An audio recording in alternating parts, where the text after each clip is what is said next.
Thank you. So we are exactly on time, so I'm happy with that. So we have time to have a good presentation for this session dedicated to the service sector. Nick, in the opening session, has mentioned already some argument why we have selected that sector. We have done transportation last year, so now this is services. And the services is one of the fastest growing sector in terms of energy demand, in particular to electricity, as we have seen, for example, in Saudi Arabia. We have to monitor policies in the residential service sector. And as India has shown, there are many policies on that, like a building code, banishment of lamps, we have label and standard. But it's clear also that this is a sector, one of the sectors where we have a lack of policy implementation. And to make design of new policies, we need data. We need data for energy efficiency potential assessment. We need data for arguing why we need to implement policy. So I insist on that. We are not collecting data for beauty. We are collecting data for tracking and monitoring energy efficiency policies. The COVID, last argument, the COVID crisis has impacted particularly the service sector, hospital, school, and tourism. So this is one of the reasons why with IEA we have selected that sector for the presentation. We will have 5 presentations during that meeting, which we try to answer to the question, why is data on services important for energy efficiency? What is the status of data and metrics developed across the G20 countries, especially for services? If we don't have energy end-use data by branch, it will be difficult to have fine-tuning metrics to monitor the service consumption. So, the last question, what else can be done to have a better understanding on energy efficiency issues in the service sector? So we have 5 speakers from different continents. We will go to Europe, to South America, to US and Asia. And the first speaker, it's a good friend of mine. We work from 20 years on this end-use data collection. This is Barbara Schlumann from the Fraunhofer Institute in Germany. And she's doing the end-use data collection for Germany, especially for the Odyssey project. And she will present survey on energy consumption in the service sector and what is the German approach for data collection. So Barbara, the floor is yours. Thanks a lot, Didier, for the introduction, and hello to everyone. I'm glad to present our German approach of data collection in the service sector, which already has a long history. Next slide, please. We have a history of data collection in this sector, in the service sector, of more than 20 years. We started with surveys already in the end of the 1990s. At that time, mainly for analytical, for scientific purposes, to gain more insight in energy consumption of this very inhomogeneous sector. But then in the beginning of the 2000s, a decade of regular service started in Germany. And the reason why these data were collected and for which they were used were exactly what Didier already mentioned. We collected these data in every 2 years. You see the 5 survey years, data collection years here in the slide for several applications, mainly for the statistical basis for energy balances by end users and by a lot of branches. That was a very important use, but also for the monitoring of energy efficiency targets and also for scenario analysis. And then these data were also a very important database for energy efficiency indicators, both in the Odyssey database and also in the IEA database. And especially in the end of our surveys, we also use these data more and more for evaluations of energy efficiency policies as a control group, because well, good evaluations of policies became more and more important because we had more and more targets, energy efficiency targets and climate targets, for which this information was needed, and also for several analytical uses, which I can only assume from many requests and comments we had on these studies. The surveys were all carried out by my institute, by Fraunhofer, which is a research society and supported by the Technical University of Munich and a large market research company, GfK, and the surveys were financed by the Federal Ministry of Economic Affairs and Energy, which is in charge of energy statistics in Germany. And well, in 2012, we had the last survey year up to now. And then there was an interruption of these regular surveys, which meant that we, from that moment, we did not have empirical data on this sector, which we could feed into the indicator databases or also in our modelings, in our models for scenarios, for example, and also for the design and evaluation of policies.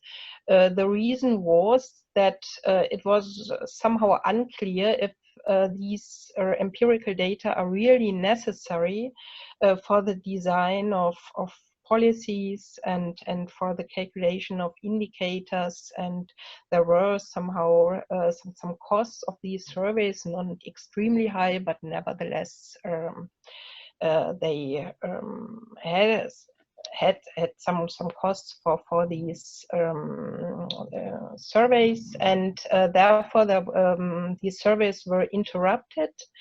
But now, after several years, we really found that these various applications and even more, with more and more targets we got, could not be reliably fulfilled without any empirical data.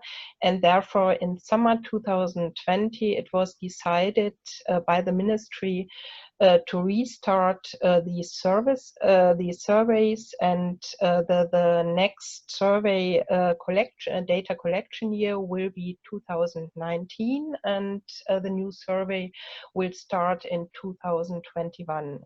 Next slide, please. Okay, only a quick look at our survey approach and at the challenges we have for our new survey. On the right side, you see a more detailed description of our survey approach until 2012, with including the data which were collected, the end users, subsectors and so on. It's from an IEA publication on energy efficiency indicators, which includes a lot of these examples. And I think it's a really very important, and still, though it's now 6 years old, still very valuable publication, which I often use to get some more knowledge on these surveys. Well, our survey approach was that we tried to cover as many end users and subsectors as possible. Therefore, we had a very detailed categorization of the branches, and we also said that regular intervals of 2 years are important, especially in the service sector, because there was a lot of change of energy consumption, especially in the last 5-6 years, especially due to digitalization.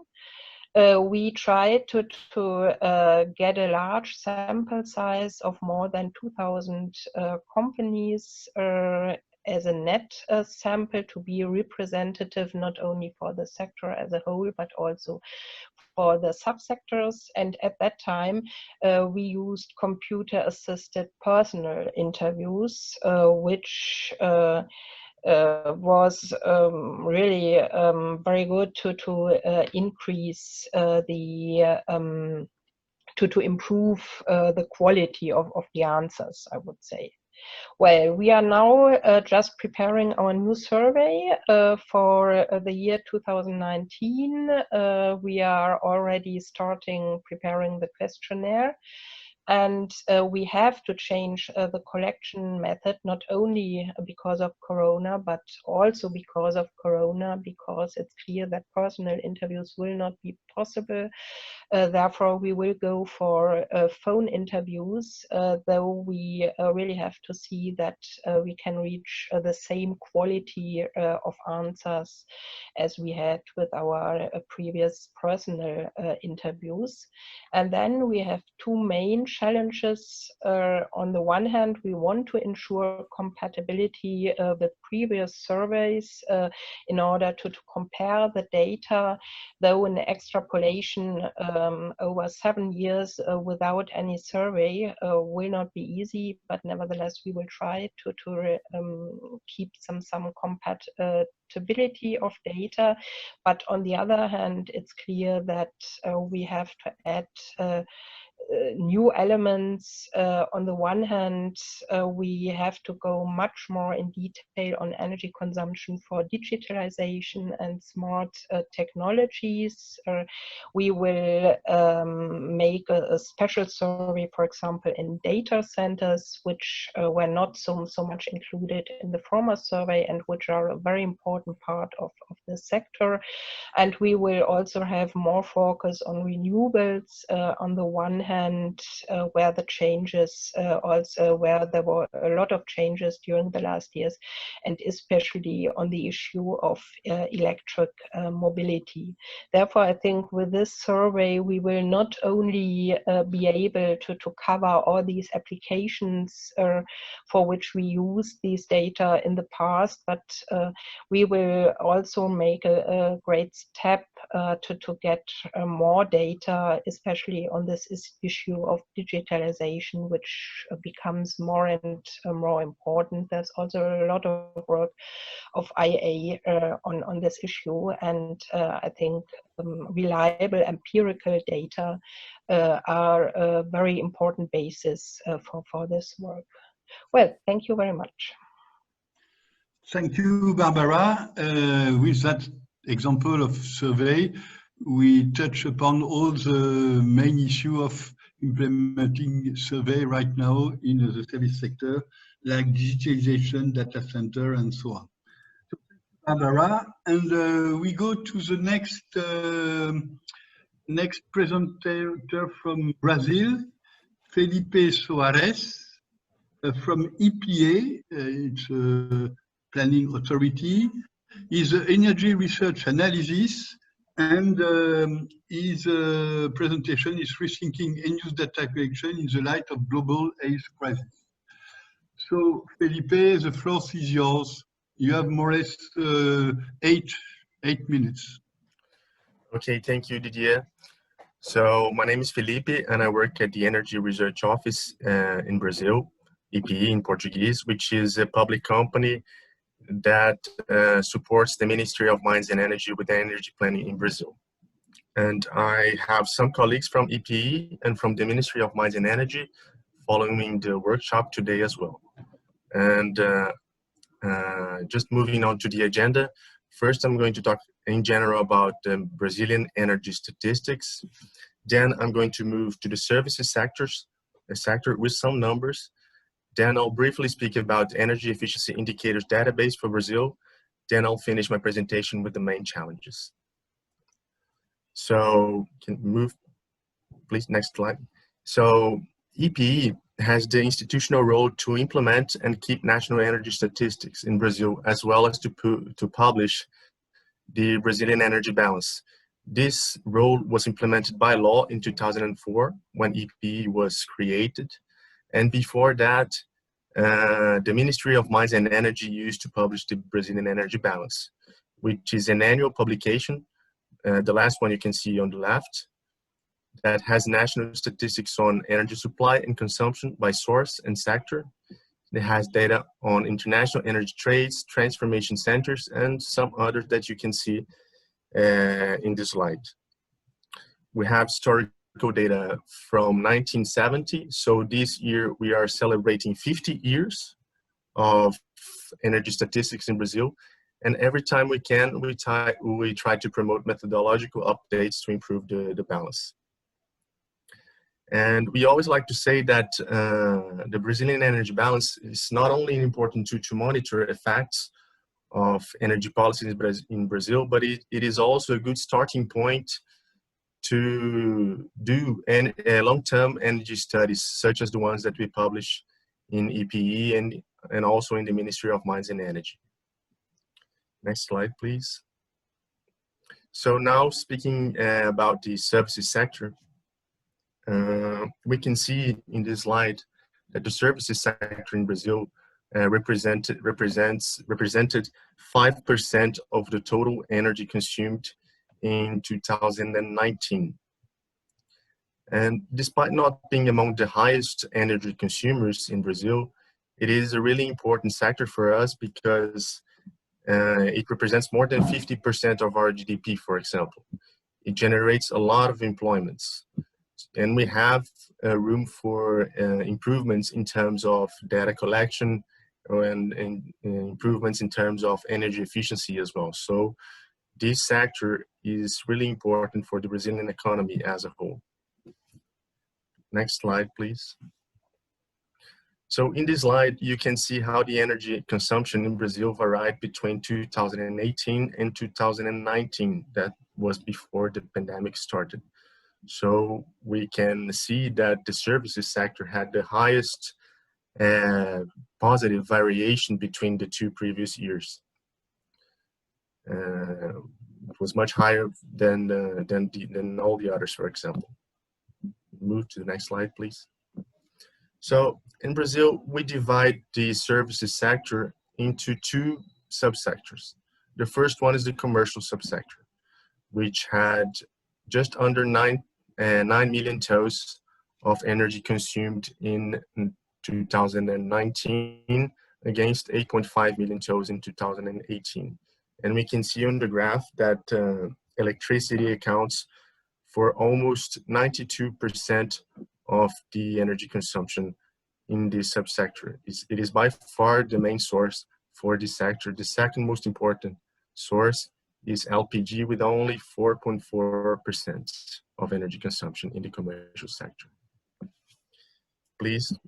Yes, the other subsector is the public one, which had in 2019 4.3 million tons of energy consumption. And as well as the previous subsector that I mentioned, electricity is by far the most important sources. The other sources are so small, they're not so significant, and we join them to show in this graph. So electricity is by far the most important for the services sector. Please, next slide, yes. So when we speak about impacts of COVID-19 on services, we have to focus on electricity consumption because it is by far the most important source of energy, of the energy that is consumed in services, both commercial and public.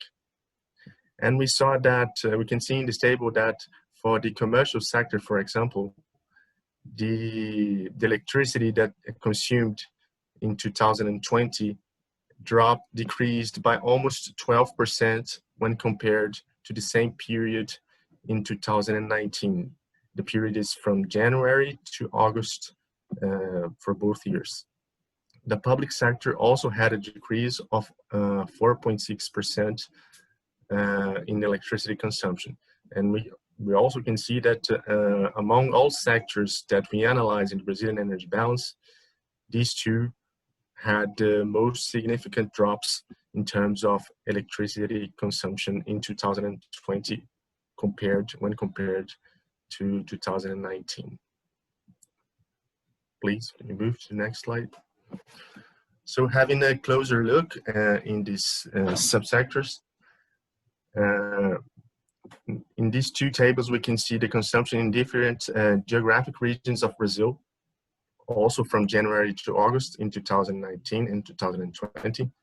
And we can see, for example, that for the commercial sector, the Northeast and the Southeast regions of Brazil, which are the most populous regions in our country, had the most significant drops with a little over 13%.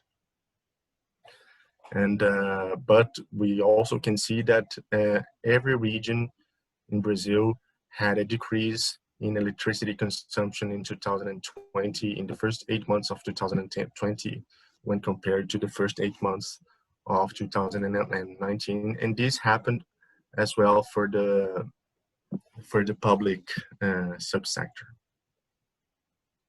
Next slide, please. Now moving to energy efficiency indicators database. In Brazil, we monitor the progress of energy efficiency throughout the years through energy indicators. And we use the Odyssey database that my colleague from Germany just mentioned, or Didier also mentioned. And can you move to the next slide, please? Of course, this database is adapted to Brazilian realities. So these are the sectors that we use in our database. Please move to the next slide. And using this database, we have already published 3 energy efficiency indicators reports. The first one was published in 2014, the second one in 2017, and the third and the last one was published in January of 2020. And this one was different because it had a chapter written by IEA where the Brazilian indicators for transport and the residential sector and industries were compared to indicators of the same sectors for other selected countries or regions. So this report is available on this link in English, also in English. The first 2 reports are only in Portuguese. The third one has a version in English where you can download through this link. Now just moving in to finish my intervention with the main challenge that we face when we're talking about data collection for the Brazilian energy balance. The main challenges are to keep Brazilian institutions that provide data engaged with the work.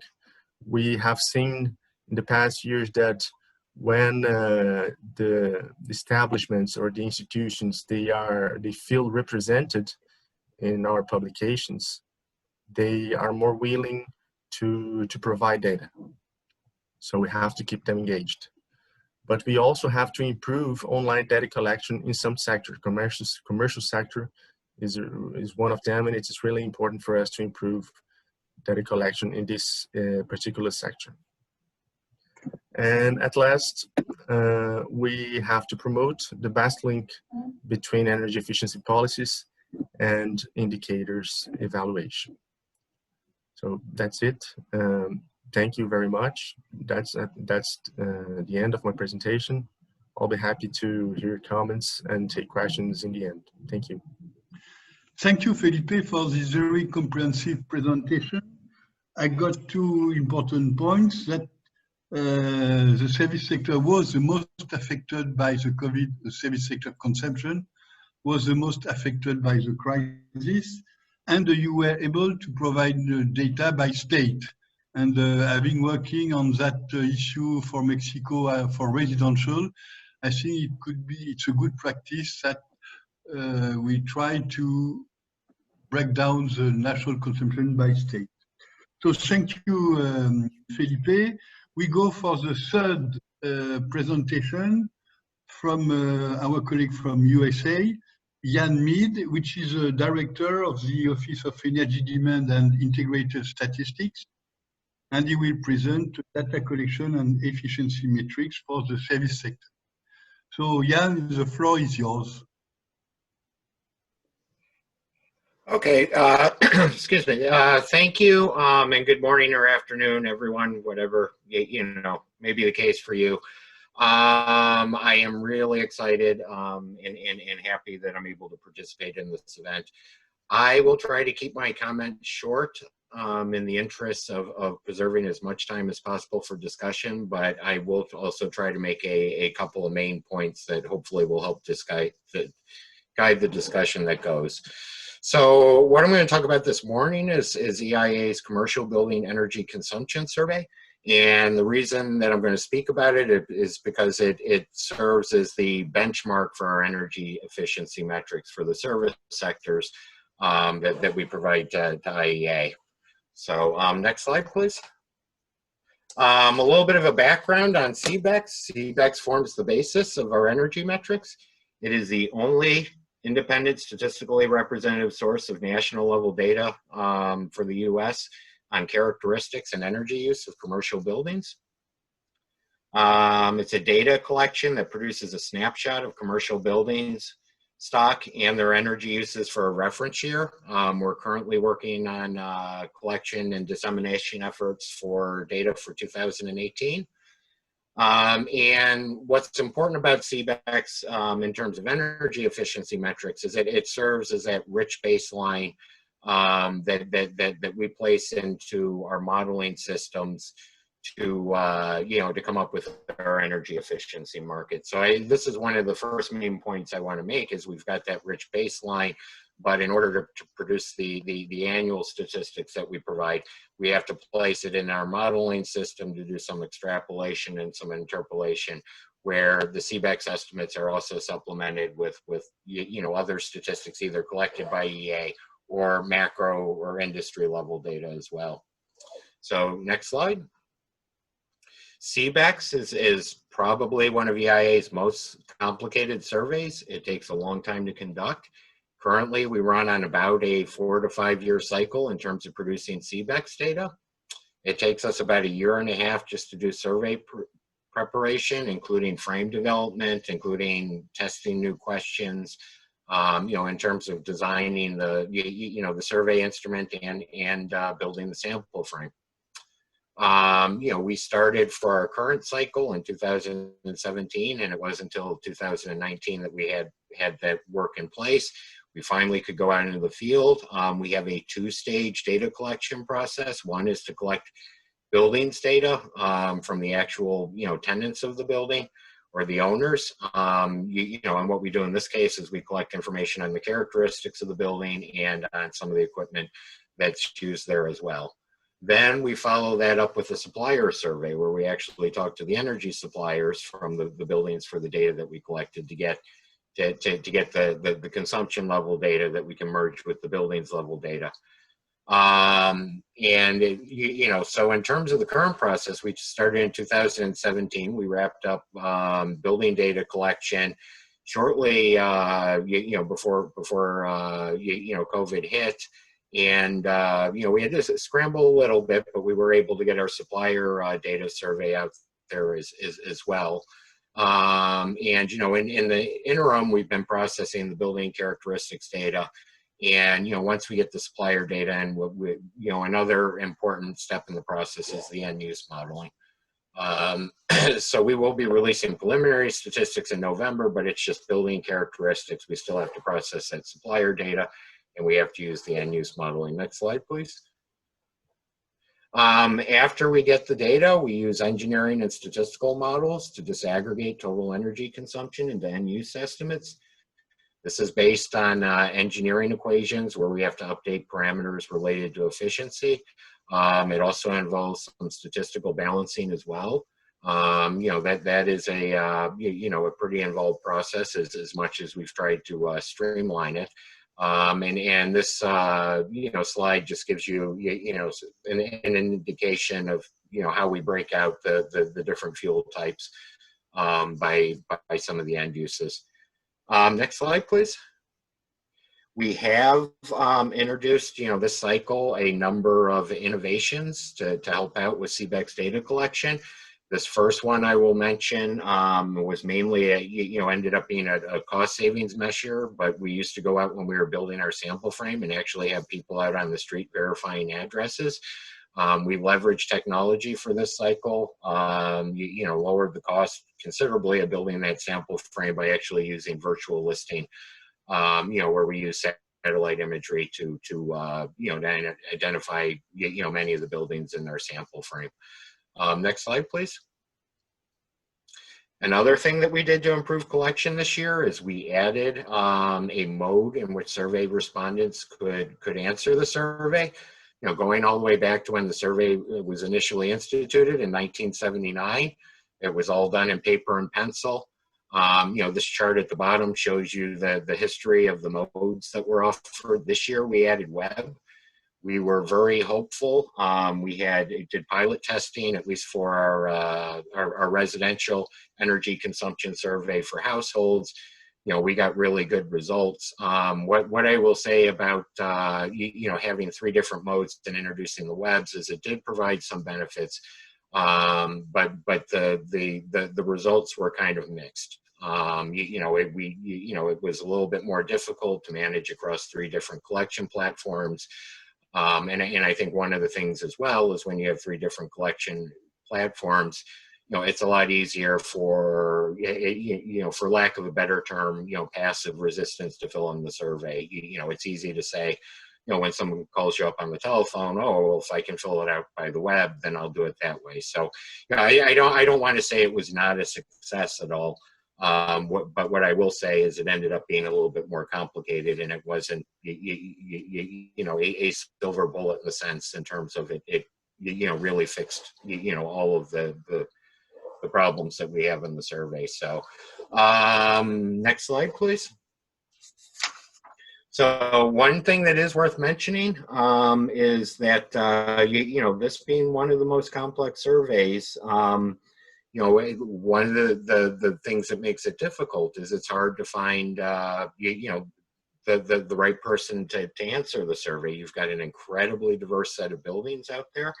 You've got airports, you've got universities, you've got strip malls where you know, companies and restaurants rent out space. You know, that makes it a complicated survey, and you know, makes it you know, a serious, you know, long-term data collection. But what I will say in summary is that CBEX provides the rich detail that serves as the base for our energy efficiency metrics. I will say that you know what I mean, it takes time, given the complexity of the survey, to you know, to really collect new data. But thankfully, you know what I mean, in terms of extrapolation and in terms of filling in the annual statistics, you have that rich baseline, and you know, we have our modeling systems where we supplement the CBEX data with other data, not only from EEI and the statistical system, to you know, to get a balanced and consistent set of energy metrics. So so that concludes my presentation, and I'll yield whatever time I may have left to the other speakers. Thank you, Jan. It was very comprehensive, and we see that you have new methodologies. So I go directly to Angus Kayono Adi from Indonesia, which is the head of the PUDASTIN, which is part of the Ministry of Energy Demand. Please, the floor is yours. You have 8 minutes. Good morning from Indonesia. I'm happy to join to this discussion. I think we all of us know that this pandemic is showing us that so many things is changed. It's a reform of the energy use and also the human life.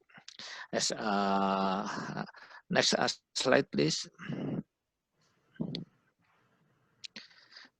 Yeah, in the front of the question, how important of service sector in Indonesia, the service sector is contribute approximately 45% of the economy of GDP. So this is main stay of economic growth.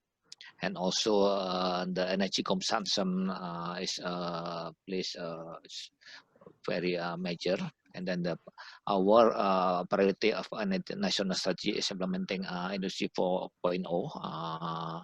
And I believe with this new life, the energy consumption will be reduced. Next slide, please. Yes, as other country, we are collecting data, statistic from the supply side. We use sales statistic for the electricity, fuel, and also gas. We disaggregate the sale of energies by household sector, and then industry, transportation, and also commercial sector. But for the end use sector, we use a survey that Ministry of Energy conducting the survey, and also Statistik Indonesia, Statistik Bureau also conducting a survey for economic and also business characteristic, industry, and others. Next slide, please. With this no digitalization and newcomers, we saw that there are so many potential to get the characteristic of commercial. We plan to use this data collecting from both the marketplace. Is our e-commerce is growing very fast, and also Central Bureau of Statistics is also conducting service sector characteristic, and we will combine the data from this. But this is still ongoing, and from this information, we will describe and construct the energy efficiency matrix. Next, please.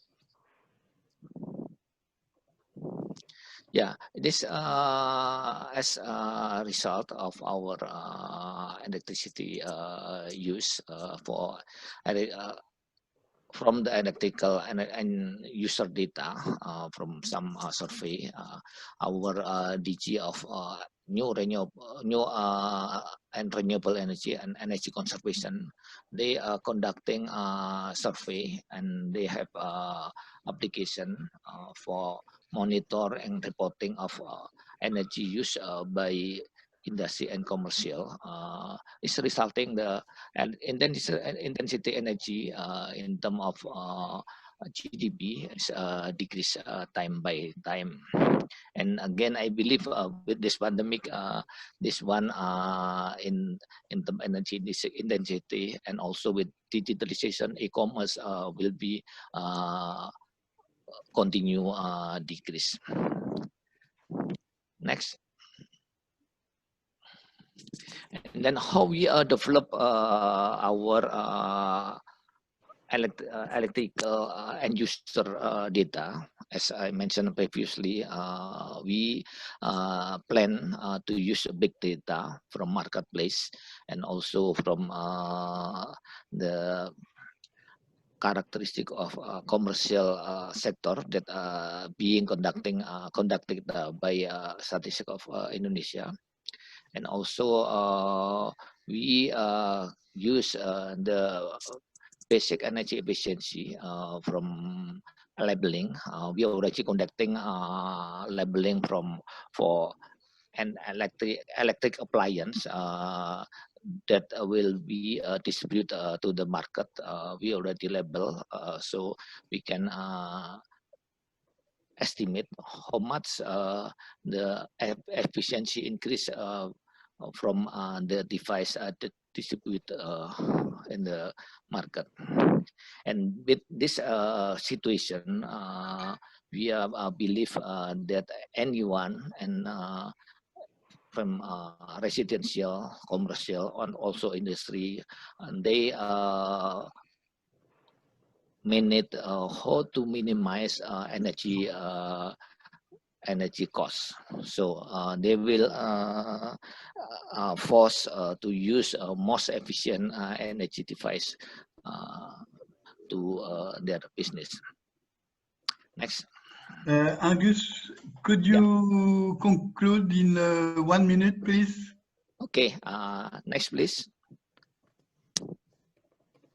Yeah, and then next, please. This next line, I show the last one, and the end use next one.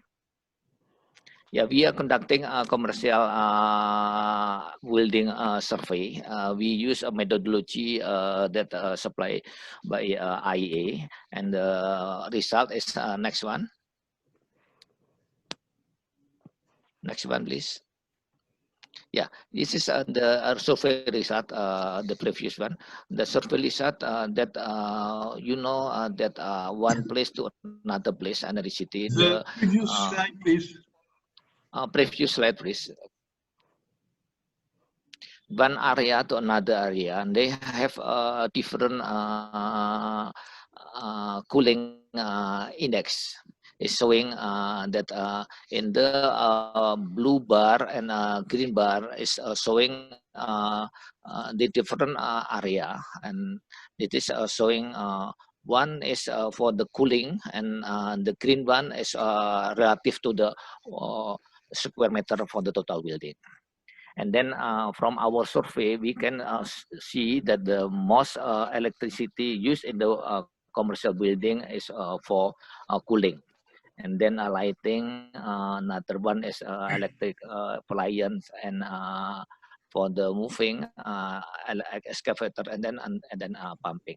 I think from this survey, we will use the experience from other country to develop our energy efficiency matrix. Thank you, Didir. This is our share from Indonesia, and we need your support, your sharing to develop our energy matrix. Thank you. Thank you, Agus. It's a good practice from Asia, and there are not too much countries which are able to provide such type of analysis. So thank you, Agus, for this example. So we go to Canada. We come back to Canada, and Peter Greenberg from Enercan, which is a senior policy analyst, will make the next presentation, and he will present the surveys they are developing for the energy use in the service sector. The floor is yours. Oh, well, thank you very, very much. My name is Peter Greenberg, and I appreciate the opportunity to speak about the survey of commercial institutional energy use. This is covers a number of things, some of which we've already touched on. I come to this from both the policy side and from a data development side. There's going to be some specifics, some higher level, but with that, the survey of commercial and institutional energy use. Next slide, please.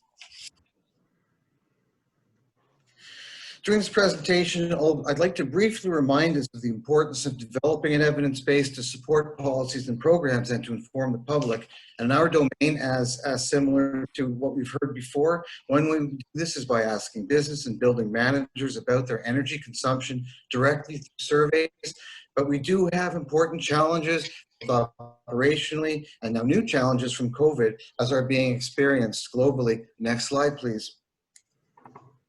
In these presentations, I like to provide a general picture of the overall why as to why we do this, especially when we're dealing with data development. And it may seem evident, but we need a consistent, reliable, and timely evidence base to cleanly describe the Canadian experience and to identify what we need and why, and to link that to the how and to the how often so that we can monitor our policies and programs and track their outcomes. Next slide, please. But why specifically energy consumption data? In general, this helps us to better understand the energy market, including through supporting Energy Star Portfolio Manager benchmarking program. So from policy-wise, this also helps us support our constituents, Canadian provinces and territories, and their need for energy information. We use this to support specific funding initiatives with respect to things like building retrofit programs, and of course to inform overall government priorities on energy efficiency and GHG reduction, and to track their progress. Next slide, please. Indeed, there have been several data collection exercises over time. We had some successes with several statistical programs designed to collect information on building energy consumption. We've also had some recent directed one-off exercises, including energy consumption of arenas and of multi-unit residential buildings. And of course, the current primary statistical program being the survey of commercial and institutional energy use, which I'll speak about now. Next slide, please. The survey of commercial and institutional energy use is conducted by Statistics Canada with sponsorship from Natural Resources Canada. It tracks energy consumption of buildings according to the building type. I've given you several different types that are in scope. Important characteristics such as floor space, amenities like indoor parking, swimming pools, and other key characteristics such as building age, fuel used, and building retrofit activities. Data from this survey are also critical inputs to the Energy Star Portfolio Manager benchmarking tool, and that allows us to enable development of standardized building scores for energy consumption. The survey is infrequent, but it is ongoing. It's done every 5 years, and we're currently about to start collection for the 2019 calendar year. Next slide, please.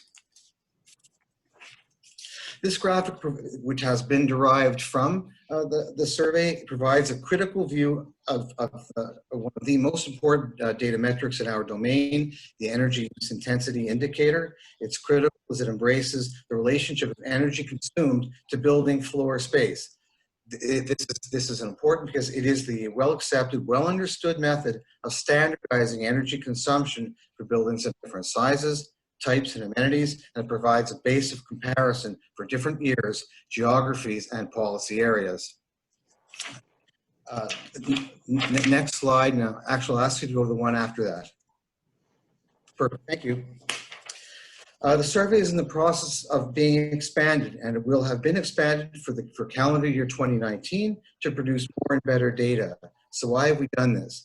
We've expanded it to better respond to Canadian policy commitments regarding movement toward a lower carbon economy. It's been expanded to better monitor industry-specific priorities, such as fuel switching and the implementation of deep building retrofits, and to be able to track their outcomes. We've increased from 10 to 26 building types to cover more floor space. We're looking to help Canadian provinces and territories to improve their understanding of energy consumption.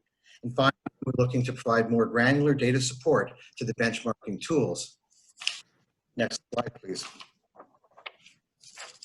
As with all surveys, there are operational challenges. And regarding business surveys, we know that in general, a changing economic landscape makes having a reliable sample frame, which for us is the buildings list, an imperative, and this is an ongoing challenge. In addition, in this domain, accurate energy consumption data, this is a consumption survey, are not always consistently available, and this leads to the need to build estimates, which can, in their own right, be challenging at times.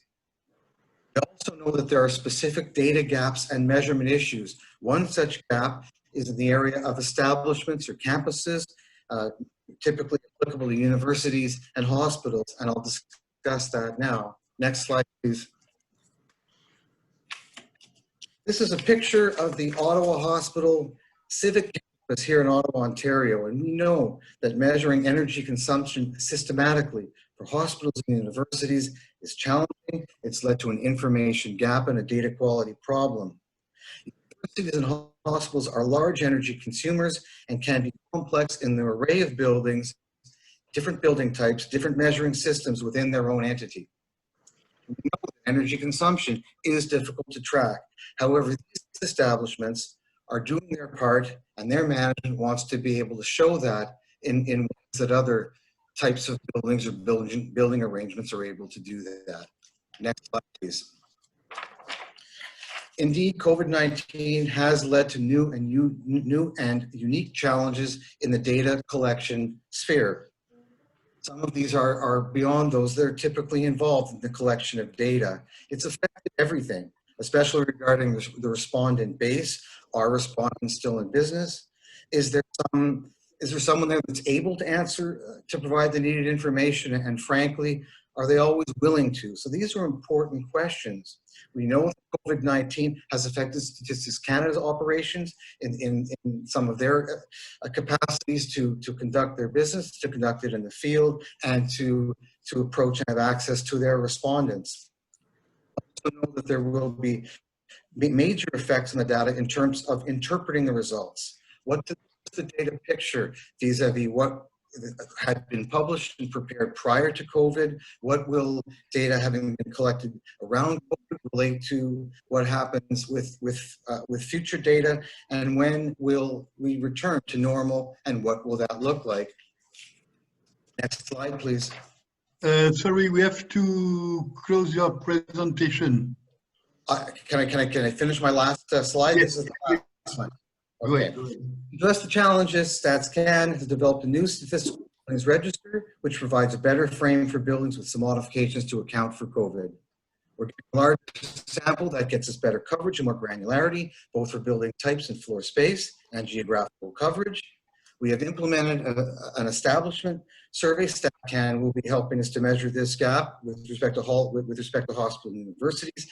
And the survey is 100% electronic for calendar year 2019. We still have to assess the effect of COVID, and we'll be doing that as we prepare, analyze, and process data and determine what those messages are. In the meantime, we're starting our collection for calendar year 2019. In December, we hope to publish in early 2022. Thank you very, very much for this opportunity. Thank you, Peter. Thank you for all the 5 speakers. We have a good geographical coverage, and I think we have answered to both aspects on methodology and what will be the impact of COVID on our data collection and result. On methodological issue, we see that we will face new end use like data center. We have new methodologies using digitization and so on. With that session, we have a good coverage of different methodologies, and so in that respect, I think our commitment. Thank you for all speakers, and with that, I will close that session.